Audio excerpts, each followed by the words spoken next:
Relatively speaking, inhalants used to be on the downtrend of use amongst all substances, and we see spikes in it over time because some new kind of thing just pops up that's a little more popular than it used to be. And now we see an uptick in inhalant use on college students, specifically with nitrous oxide because of its short like dissociative effects and its euphoria that's associated with it. My name is Dr. Ben Montemayor, and I'm an assistant professor in health behavior at the Texas A&M University School of Public Health.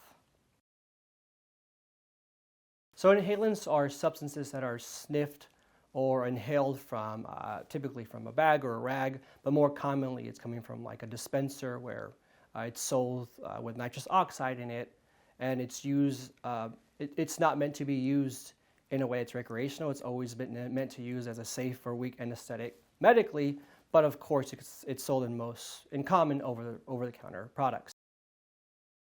Substance use is trendy with young adults and college students because they hear from someone that, hey, this gives you a great high, this disassociates you for a little bit, so this it just kind of spreads quickly before we know what the ramifications of it is. It quickly depletes the brain of oxygen, and for some of those receptors in our brain, we need to have them kind of flowing constantly. And nitrous oxide completely blocks those receptors for a short period of time, which means the oxygen doesn't get to our brain in time, and then we feel like we're sort of high for a short period, and then we come back to reality a little bit. And the high feels like oh, that was so good in such a short time period, like what's the danger in doing it even more? But it could lead to hypoxia, which is when our brain is depleted of oxygen.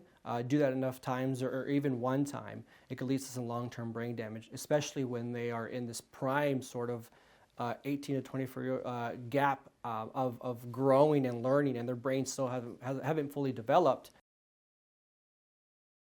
So between 18 and 24, we're still within our prime brain development period. So these college students and young adults are still kind of forming and understanding the nuance of being a grown-up and retaining information.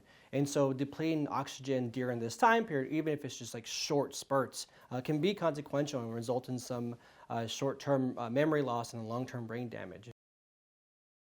So the key thing in a lot of this is going to be education. And I know education this is sort of primary prevention, but we're also in this primary prevention period where like something like inhalants has no recreational benefit at all. It's a medical and or used in everyday products that shouldn't be inhaled by humans. And that being said, so education tends to still be a key prevention piece for something like inhalant use. So there's a lot of risk factors associated with substance use trends, substance use in general and substance use trends. And some of these tend to be that maybe they are using to cope with a long, hard day at work or a long, hard day at school. But now what's happening is the motives for substance use are starting to switch to where it's not so much we're coping because we just took a hard test. It's a social aspect, and it becomes trendy because others are doing it. And the peer pressure of the days of, when it used to be like, you want to do this, it's no longer do this to be cool. It's I'm not cool unless I do it. So I have this fear of like I'm not a part of this if I'm not at least trying it. FOMO in another sense of the word, it's I'm not like the rest of them, and that's like a covert version of peer pressure. So these trends typically used to be localized, regardless of the trend. If it's e-cigarettes or if it's a certain variation of misusing alcohol and or inhalants. But now with social media, you can see how other people are doing things, and you also not just like see trends in other colleges or other young adults. You get access to like where to purchase these things. So it's an informational thing where we used to be like, I don't know where I can get a Whippet dispenser. Now it's like through social media you can learn not even just the websites to purchase it from, but just the fact that you can go and purchase it from your local store. Research is often just delayed in terms of what we can put out there and how fast we can put it out there. There's a lot of safeguards in research, and they need to be there. Unfortunately, what we see happen is by the time we write a paper and gather data, it's moved on to the next thing. With unpredictable college students, it's really hard to see like what's the next trend.